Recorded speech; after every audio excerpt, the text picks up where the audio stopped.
Bismillahirrahmanirrahim. Assalamualaikum warahmatullahi wabarakatuh. Setiap manusia tidak akan luput dari dosa, entah itu besar ataupun dosa kecil.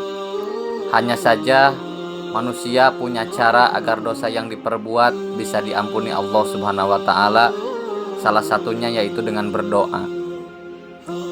Dari Anas bin Malik radhiyallahu anha, saya mendengar Rasulullah pernah bersabda, Allah berfirman, "Wahai anak Adam, selama engkau berdoa kepadaku dan selama engkau berharap kepadaku, maka aku akan mengampuni dosa-dosa yang ada pada dirimu dan aku tidak peduli. Wahai anak Adam, kalau seandainya dosa-dosamu sangatlah banyak sampai ke awan yang ada di langit, kemudian engkau meminta ampun kepadaku, maka aku akan mengampuni engkau. Wahai anak Adam, kalau seandainya engkau datang kepadaku dengan membawa dosa-dosa besar sebesar bumi, kemudian engkau bertemu dengan aku dalam keadaan tidak berbuat syirik kepadaku sama sekali, maka aku akan mendatangi engkau dengan ampunan pula sebesar bumi." Hadis riwayat At-Tirmidzi. Hadis di atas menjelaskan tentang betapa agungnya sifat Maha Pengampun yang dimiliki oleh Allah Subhanahu wa taala atas semua dosa-dosa yang telah diperbuat oleh manusia.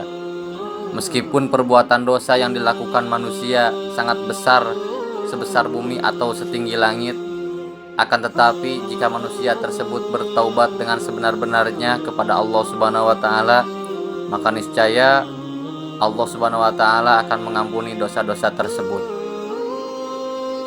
Arti dari taubat yang sebenar-benarnya adalah bahwa manusia tersebut menyesali, meninggalkan, serta berjanji untuk tidak mengulangi lagi perbuatan dosa yang pernah ia lakukan. Lalu, adakah dosa-dosa yang dilakukan manusia akan tetapi Allah Subhanahu wa taala tidak akan mengampuni dosa-dosa tersebut? Jawabnya adalah ada. Hal ini sebagaimana sabda Rasulullah dalam sebuah hadis, "Jauhilah 7 dosa yang membinasakan." Mereka para sahabat bertanya, "Wahai Rasulullah, apakah itu?" Beliau menjawab, "Syirik kepada Allah, sihir, membunuh jiwa yang Allah haramkan kecuali dengan hak, memakan riba, memakan harta anak yatim, berpaling dari perang yang berkecamuk, menuduh zina terhadap wanita-wanita merdeka yang menjaga kehormatan, yang beriman dan yang bersih dari zina." Hadis riwayat Bukhari dan Muslim. Yang pertama, syirik. Syirik merupakan perbuatan yang menyekutukan Allah Subhanahu wa taala dengan sesuatu, misalnya dengan berhala maupun makhluk-makhluk ciptaannya. Orang yang melakukan dosa syirik disebut musyrik. Syirik digolongkan menjadi dosa yang sangat besar dan Allah Subhanahu wa taala tidak akan mengampuni dosa ini.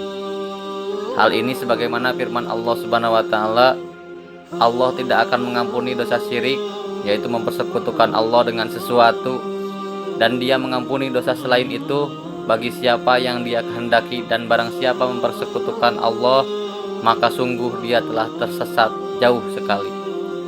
Quran Surat An-Nisa ayat 116. Yang kedua, menuduh wanita solehah telah berbuat zina. Zina merupakan perbuatan bercampurnya laki-laki dan perempuan tanpa adanya ikatan pernikahan.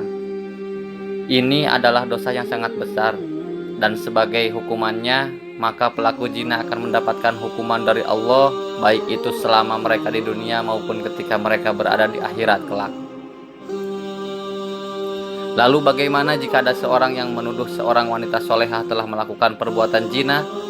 Allah Subhanahu wa taala telah berfirman, "Dan orang-orang yang menuduh perempuan-perempuan terhormat berbuat zina, kemudian itu tidak mengemukakan 4 saksi, maka hendaklah mereka didera 80 kali deraan. Dan janganlah diterima kesaksian dari mereka selama-lamanya. Itulah orang-orang fasik." Quran Surat An-Nur ayat 4. Yang ketiga, sihir. Dosa yang tidak terampuni selanjutnya adalah sihir. Sihir tergolong ke dalam perbuatan dosa yang sangat besar, karena sihir merupakan salah satu perbuatan setan dan orang yang melakukannya termasuk ke dalam golongan orang-orang kafir. Allah Subhanahu wa taala berfirman, dan mereka mengikuti apa yang dibaca oleh syaitan-syaitan pada masa kerajaan Sulaiman, dan mereka mengatakan bahwa Sulaiman itu mengerjakan sihir, padahal Sulaiman tidak kafir, tidak mengerjakan sihir, hanya syaitan-syaitanlah yang kafir. Mereka mengajarkan sihir kepada manusia dan apa yang diturunkan kepada dua orang malaikat di negeri Babil, yaitu Harut dan Marut, sedang keduanya tidak mengajarkan kepada seorang pun sebelum mengatakan, sesungguhnya kami hanya cobaan bagimu, sebab itu janganlah kamu kafir. Maka mereka mempelajari dari kedua malaikat itu apa yang dengan sihir itu.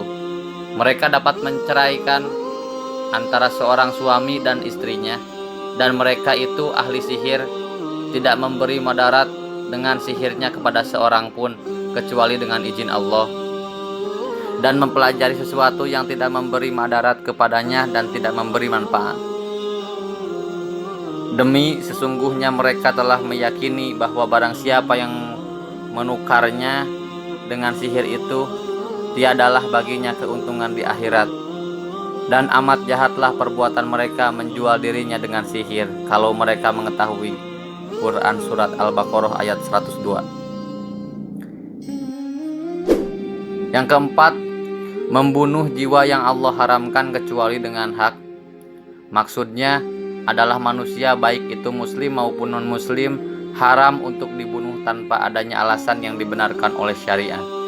Hal ini sebagaimana firman Allah, dan janganlah kamu membunuh jiwa yang diharamkan Allah membunuhnya kecuali dengan suatu sebab yang benar. Quran Surat Al-An'am ayat 151. Artinya, barang siapa yang membunuh seorang manusia bukan karena orang itu membunuh orang lain, atau bukan karena membuat kerusakan di muka bumi, maka seakan-akan dia telah membunuh manusia seluruhnya. Quran Surat Al-Maidah ayat 32. Yang kelima, memakan harta anak yatim. Memakan harta yang menjadi hak anak-anak yatim dengan cara yang batil adalah termasuk perbuatan dolim, dan itu merupakan dosa yang sangat besar. Hal ini sebagaimana firman Allah Subhanahu wa taala, dan berikanlah kepada anak-anak yatim itu harta-harta mereka, dan janganlah kalian mengganti yang buruk dengan yang baik. Jangan mencampurkan harta mereka ke dalam harta kalian. Sesungguhnya perbuatan itu merupakan dosa yang besar. Quran Surat An-Nisa ayat 2. Sesungguhnya orang yang memakan harta anak yatim secara dolim, sebenarnya mereka itu menelan api sepenuh perutnya, dan mereka akan masuk ke dalam api yang menyala-nyala, yaitu neraka. Quran Surat An-Nisa ayat 10. Yang keenam, riba. Allah Subhanahu wa taala telah berfirman terkait dengan orang-orang yang memakan riba, yaitu orang-orang yang makan atau mengambil riba tidak dapat berdiri melainkan seperti berdirinya orang yang kemasukan setan lantaran tekanan penyakit gila. Keadaan mereka yang demikian itu adalah disebabkan mereka berkata atau berpendapat, sesungguhnya jual beli itu sama dengan riba, padahal Allah telah menghalalkan jual beli dan mengharamkan riba.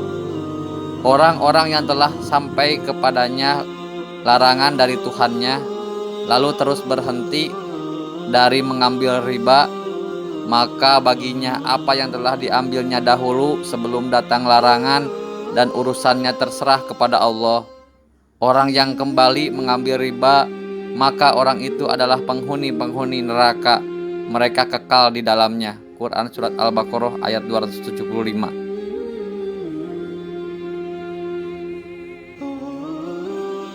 Yang ketujuh, meninggalkan peperangan atau jihad. Para ulama telah sepakat bahwa meninggalkan medan peperangan adalah salah satu bentuk perbuatan dosa besar.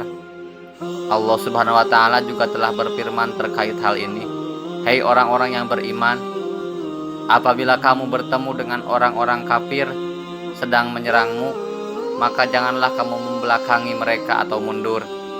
Dan barang siapa yang membelakangi mereka atau mundur di waktu itu kecuali berbelok untuk siasat perang atau hendak menggabungkan diri dengan pasukan yang lain, maka sesungguhnya orang itu kembali dengan membawa kemurkaan dari Allah, dan tepatnya ialah neraka jahanam, dan amat buruklah tempat kembalinya.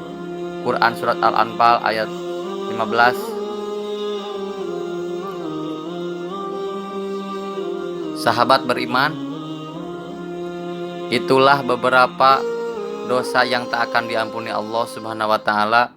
Semoga kita semua bisa terhindar dari dosa-dosa tersebut. Amin ya rabbal alamin. Wassalamualaikum warahmatullahi wabarakatuh.